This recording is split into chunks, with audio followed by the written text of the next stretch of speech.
Hi everybody, I'm Bree the Plant Lady, checking in with a weekly garden tour. Basically it's still raining. It's been raining for 3 days. Everything is basically at a standstill.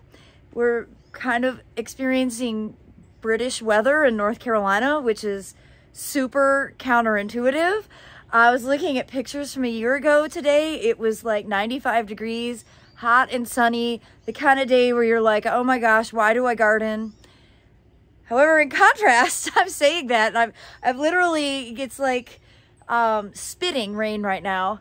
I'm looking out at all of my cottage garden seeds that are not drying out because we haven't gotten hot, we haven't been sunny, I don't know that we've been exceptionally wet, it's just like a steady amount of rain that's falling.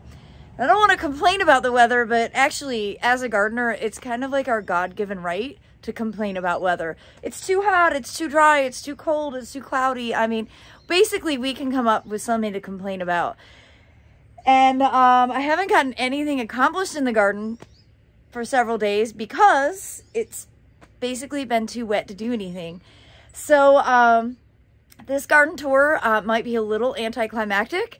I am hoping that we at least have a few dry days. We have a really mild, like ridiculously mild forecast. This is not at all feeling like North Carolina.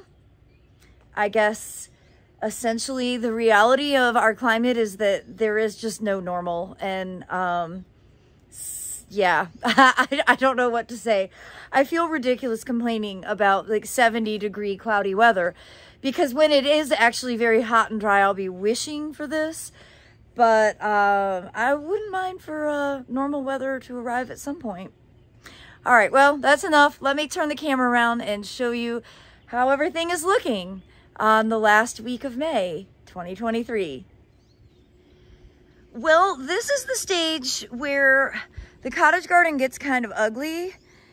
And because we are like big into seed collecting, we can't do anything about it. We can't dismantle this until we collect more seeds. But you can see the rain makes everything collapse, everything lodges essentially, and it gets to be really unruly. The poppies are slowly ripening and birds are stealing the seeds. That's what's happening here. But they're too wet to harvest. So we can't come through and collect these and put them in a bucket because they're wet, like they're soaking wet. They're not drying the way they need to because we've had 3 days of like constant mist. By the way, I'm just gonna say it one last time. I moved to North Carolina because I like hot weather, I like humidity. I don't like this at all. I don't want to be a British gardener. I want sun and heat, and that is why I moved to the south. And so this weather irritates me. I will show you that we've made quite a bit of progress. I shouldn't say we. Emily has made quite a bit of progress collecting seeds last week before this weather hit. 'Cause, you know, we do pretty much religiously watch the weather forecast. So this is 2 full buckets of crimson clover seed, which I'm really excited about. She's gotten a ton of bachelor buttons. Got a whole big tub of barley there. More oats. This is kale. This is cilantro. Here's some California poppies.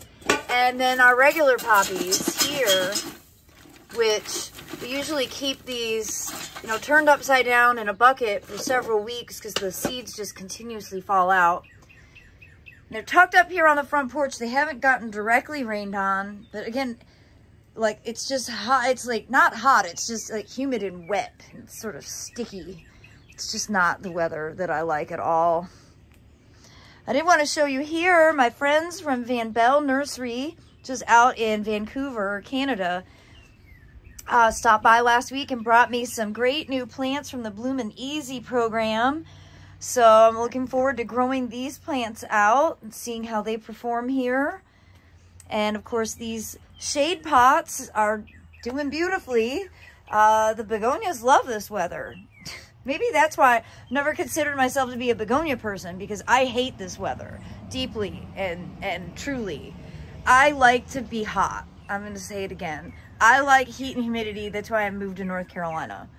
That rose from 4 Bourbon Roses is doing great. I never did cut it back, and obviously you can see it's flowering again. I mean, the good thing is the Edgeworthia shouldn't be dry anymore. I mean, everything does look beautiful with the little beads of water on it. And the crinums are going strong. Really, they've been extraordinary so far this year. But you can see that because of the rain, like this stand of larkspur have basically collapsed from the wetness. You know, I mean, it still looks pretty, but it looks better when it's standing upright. Of course, the eucomis, the pineapple lily, they look extraordinary. I need to take a picture of that. Well, it's going to be a while before we can get the grains harvested because, of course, they're soaking wet. And you can really see where I missed the vetch, which is my scourge. Of course, it's all, the seed has already, like, dispersed itself. The vetch is this dark black. I thought I had done a good job pulling it out, but I always miss some. I'll never not have it. I don't want to sound like so disappointed, but this weather could not have come at a worse time for my cycle of gardening, as this just puts us back off schedule. And I really was wanting to get this garden like replanted this week. So, sorry, I'm not going to be as chipper as I often am because I'm really annoyed with this weather. And I know that there are people out there that just think this is the greatest thing ever. And yeah, it's too bad that it just gets in the way of my cycle. I did want to show you this beautiful Annabelle hydrangea. I don't know the name, but this is one from Proven Winners. It came from Dr. Tom Rainey's program. And I am planning on doing a hydrangea tour from my collection. So I'm not going to go too deep into hydrangeas today. Because I did the 2 tours from the Ralston. I wanted to show you guys what I have growing here. It is gardenia season, and I've been kind of waiting to see if any of my gardenias would bloom because so many of them were damaged from the holiday freeze. But this one is looking great. Again, I don't know the name of this. This one came from J. Berry Nursery out in Texas, and it smells absolutely incredible. I'm going to pluck some of these for my floating flower arrangement that I have in my dining room today. And along here, you can see this broccoli probably isn't going to mature. I don't think it gets enough sun at this time of year, but I do have broccoli that is ready to be harvested. And you can see lots of echinacea getting ready to start flowering. The Stokes aster, Stokesia is blooming here. For years, this corner was really kind of dull and boring. And it wasn't until I started installing native perennials in more shade than sun that it's really come to life. And I was so impressed with how the echinacea has filled in, and I certainly want to recreate that in other pockets of the garden.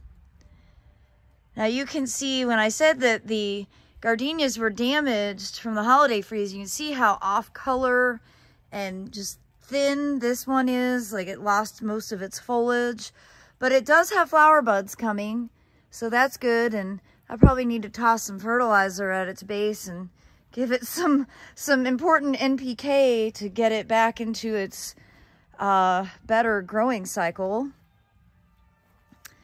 And there's like spider webs. I don't think I can capture it very well. That are covered in the mist from the sky. They're all over. So that looks kind of cool. As we come along here, I've got some weeding to do, so that's good. I have the interns all week, and they aren't going to be collecting much seed. So this is really, I think I'm most annoyed just because I want their internships to be as beneficial as possible. And, well, we're going to be not doing what I wanted to be doing. Now this Callicarpa looks awesome. You can see it's in full flower, and usually Callicarpa get all the attention for their berries, but when they're in flower, they're also quite extraordinary. This is one that we used to sell at Camellia Forest called Heavy Berry. It was collected by Dr. Parks, I believe in Japan, and it really is one of the best fruiting forms of the beauty berry that I have ever grown. Well, yeah, it's a floppy mess. I don't know what else to say. We'll just move on. The succulents in here look quite good though. So let me go into the fire pit where I think I'll be a little bit more cheerful. All right. So again, even to get in, I have to like flop poppies out of the way. Now you see the succulents they're not rotting, so that's good. I can't believe how huge these broccolis have gotten. Particularly, these are the same crop that I just showed you from over there along the north side of the house that's in too much shade. You see how huge these broccolis have gotten. They're certainly appreciating this weather. But you can see it's like a flopping mess through here. I was really hoping we were going to get this whole border cleared. It will happen. It's just not happening on the time schedule that I wanted. These grain pots will be taking out, and I'm actually planning to do a tomato installation under there in soil cube bags. And these tomatoes that were potted a few weeks ago are they're growing great. I don't have any fruit, but they're certainly happy. They haven't experienced actual warm weather, so they're like, oh, this is awesome. I love North Carolina. I do think it's amazing that I've got a tomato and a hydrangea from the Endless Summer program in a pot together, and I'm really excited to see how those two perform. And the figs have just grown and grown and grown and grown. I don't have any fruit. I've visited people who are harvesting figs right now, and I'm super jealous, and I don't know why my figs are they barely produce anything. I'm not ambitious enough to get rid of them. They know that. That's probably why they don't ever set fruit for me. You know, I'm gonna confess to y'all, I'm not a grumpy person, like really ever. This weather has got me so aggravated. I cannot believe it. It's wet and annoying. Like, if you're gonna rain, just rain. Just the spit for 3 days straight is just annoying to no end. Reginald doesn't like it either. I'm gonna let you know that. He's spent a lot of time being a couch potato with me for the last couple of days. I have watched like entire series where I just haven't gotten off the couch. It's a terrible feeling, actually. You know, that's what January is for, not May. Obviously the greenhouse is still full, so we haven't made any progress getting the gardens cleared. And this border behind me, basically no different than it was a week ago. It's what happens when the sun doesn't shine. I'll just pan across the other side and basically can just see a flopping mess of a cottage garden from a distance. Now, we did get the barley cut back and harvested that was planted around the pool, primarily because I saw this forecast and I was like, okay, if we don't get it, it's gonna all fall into the pool and we're not even gonna get the seeds. So we did do that.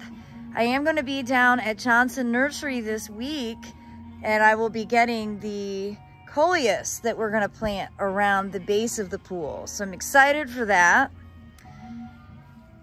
And you can see why I'm not excited is just because these borders just have become a disaster as a result of this rain. So there you have it. I'm whining and I'm sorry. I don't know what else to say. It is kind of cool that there are poppies and echinacea and my first dahlia flower of the season all blooming at once. I just wish they were standing upright. And you know, we did the Chelsea chop 2 weeks ago, and right on schedule, you can see that the flocks are all dividing, and that's gonna make for just fuller plants, more flowers, and less flopping in general. So really important thing to do for some of those upright perennials that can lodge in the middle of summer. Just do that Chelsea chop on them. Well, in here, it's a flopping mess again, but let me show you here. The Asclepias are getting ready to bloom. The peanuts that I planted are germinating, as are the fava beans, which are right there and here. And there should be okra. Yes, I see okra. Here is some okra. So that's exciting. And the petunias look terrible, but I'm not surprised, so I'm not going to pull them out, but this is generally what petunias do to me. See, their base, and then they have a little bit something going on at the end, but for the most part, this is my experience with petunias. That's why I don't like them. And over here, I really love this echinacea, and this is actually a seedling off of a hybrid called Pretty Parasols. Unfortunately, my Pretty Parasols got the echinacea greening, and so I pulled it out, but this had seeded in, and so I'm not exactly sure. I mean, I don't really know what to call this, because Pretty Parasols is a hybrid species, so this is probably also the progeny of a hybrid species. But it's a really beautiful, upright, tall, sturdy plant. I'm super happy to have it. All the tropicals that are growing and staged. I'm gonna wait a little while longer before they go in. I'm sorry, I can't cover up my disdain for this weather. This border, you know, which was planted much later, in like, I think this was like the second week of January, you see lots of poppies still blooming. This is where I've got some broccoli that's growing really well, ready to be harvested. A nice patch here. And of course, I talked about persimmons last week, but they look good. And you know, overall, if it would stop raining, I could actually get outside and enjoy it all.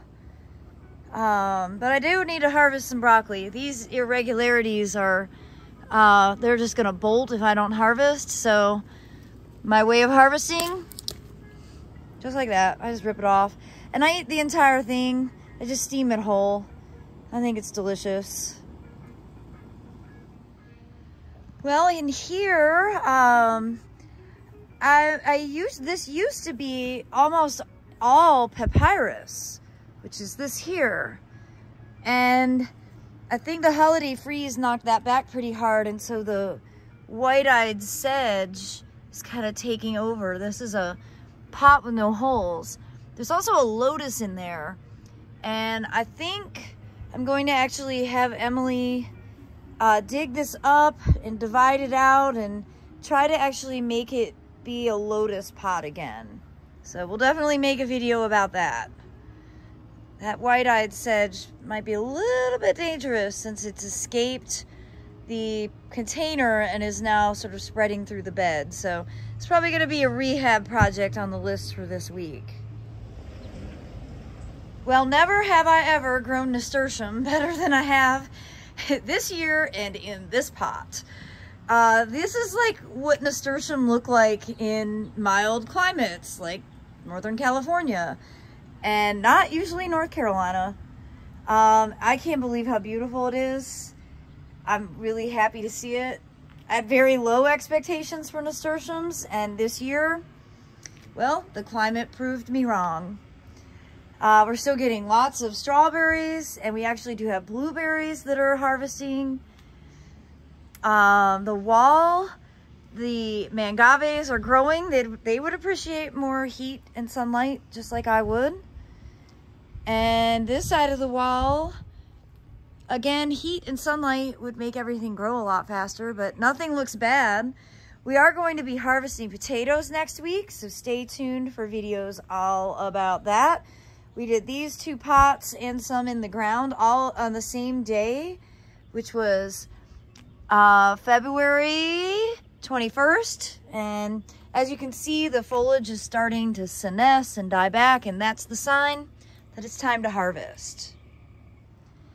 And I did want to show you the rice. Obviously, the one on the left is what I sowed earliest. And then the one on the right, I did at like the end of April, but everything is growing. And you can see there's just standing water in the pots. That's the point of growing it in a pot with no drainage holes. You create a rice paddy, essentially. And, well, they're doing well. All the rice that I've sown is looking good, and I have more to sow. So be sure to tune in for those videos so that you can understand the process. Well, this border looks better than ever, and I have to say that Jetstream hydrangea quercifolia from First Editions really is a knockout. If you find that at a garden center, you should buy it, okay? I'm telling you straight up. I am so impressed with that plant, and I'm excited that I have more planted next door at the Carolina Garden House. Well, I also wanted to share, I've got a lot of cool events coming up this month that I hope you'll check out. First of all, you can see my calendar on my website, breegrows.com. Click the upcoming events link on the homepage, and it'll show you where I'm going to be and what I'm going to be speaking about. I am first headed to Athens, Georgia, for some behind-the-scenes tours with Bailey Nurseries. They are actually the ones that introduced Jetstream through their First Editions program. They also run the Endless Summer Hydrangea program. So I'm really excited to see what they've got in the pipeline, and I'm excited to work with them, especially since they are promoting a lot of heat and drought tolerance for southern gardeners. Not that we're experiencing either of those things right now. From there, I'm going to be heading to Arkansas to keynote the Arkansas Master Gardener Conference, the state conference. So I'm really stoked to do that. Then I'm heading to Tulsa, Oklahoma for an International Plant Propagators Southern Region meeting. Then I get home and we start grain events at Johnson Nursery. And stay tuned this week, so I'm going to give you a behind-the-scenes tour and idea of what we're going to be doing at the grain to oven experiences, where you actually harvest grains from the field, thresh, winnow, grind it into flour, and make your own pizza in a fire-roasted oven. I'm going to be at Johnson Nursery and the gardens of southeastern North Carolina 2 times in June, so I hope that you will plan to attend. And then I also have a really awesome sizzling succulents workshop at the J.C. Ralston Arboretum, where I will be doing a PowerPoint, but then in-person attendees will be creating your own succulents container to take home to enjoy. So I hope that you will put all of those things on your calendar. Remember, you can see that entire list on my website. And I also wanted to give a shout out for an event that I'm doing in July. In my home state of Michigan, I'm going to be in Traverse City, which truly is one of the most beautiful places on earth in the summer. Okay, I don't recommend it in the wintertime at all. However, it's the middle of July. It's a fantastic symposium. There's a whole bunch of really awesome horticulturalists that are going to be speaking, including many of my friends from the Philadelphia area, Andrew Bunting from Pennsylvania Horticulture Society, Ethan Guthrie from Stoneleigh, Tom Smar from Jenkins Arboretum, and Jack Barnwell, who is a designer in Traverse City that I met back in March when I was in Grand Rapids for the Home and Garden Show.